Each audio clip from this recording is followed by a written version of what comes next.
Hi guys, कैसे हैं आप लोग। मेरा नाम अमित और आप देख रहे हैं रिव्यू मास्टर। गाइस मैं आज अनबॉक्सिंग एंड रिव्यू देने जा रहा हूँ आप लोगों का फेवरेट, मेरा तो पर्सनल फेवरेट है गाइस, आइसक्रीम। देख सकते हैं डेजिल टूटी फूटी गाइस। मुझे तो अभी से लव है इसका। क्वालिटी वर्ल्ड की तरफ से आता है गाइस और इसका प्राइस है 140 रुपीज़। मैं आपको दिखा देता हूँ 140 रुपीज़। और अभी मैं लेके आया हूँ और यहाँ पे न्यूट्रिशन वैल्यू मैं आपको दिखा देता हूँ। अगर आप चाहते हैं वीडियो को पॉज करके इसको रीड कर सकते हैं गाइस। और गाइस ये कितना ग्राम का है मैं आपको दिखा देता हूँ, एक मिनट दीजिएगा।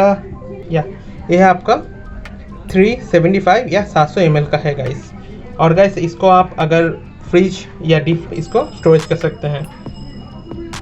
और गाइस ऐसी वीडियो देखने के लिए मेरे चैनल को आप सब्सक्राइब कर सकते हैं रिव्यू मास्टर, क्योंकि मैं आपको ऐसी अनबॉक्सिंग या रिव्यू वीडियो देता रहता हूँ गाइस। वाह गाइस देख सकते हैं,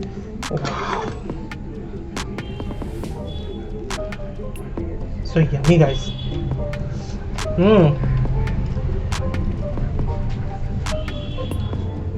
देख सकते हैं जो फ्रूटी फ्रूटी है उसका फ्लेवर आ रहा है गाइस। और जो आइसक्रीम है उसमें अलग से फ्रूटी फ्रूटी का टेस्ट दिया गया है। सॉलिड टेस्ट है, अच्छा खाने में है गाइस। बिल्कुल आप इसको ट्राई कर सकते हैं। और आप ही बताइए आपने इससे पहले ट्राई किया कि नहीं किया। इसको बाइट कर खा लेता हूँ। बहुत ही यम्मी है।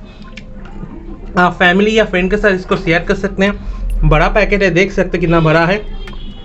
तो बिल्कुल आप इसको ट्राई करें और मुझे बताइए आपको कैसा लगा वीडियो। और वीडियो अच्छा लगे लाइक कर दीजिएगा। और ऐसी वीडियो देखने के लिए मेरे चैनल को सब्सक्राइब कर सकते हैं रिव्यू मास्टर, क्योंकि मैं आपको ऐसे अनबॉक्सिंग एंड मज़ेदार वीडियो देता रहता हूँ गाइस। और एक ग्रीन है मतलब वेज है गाइस। तो गाइस मिलते हैं अगले वीडियो में। आज के लिए टाटा, टेक केयर, अच्छे रहिए, अच्छे खाइए गाइस। आज के लिए बाय बाय गाइस।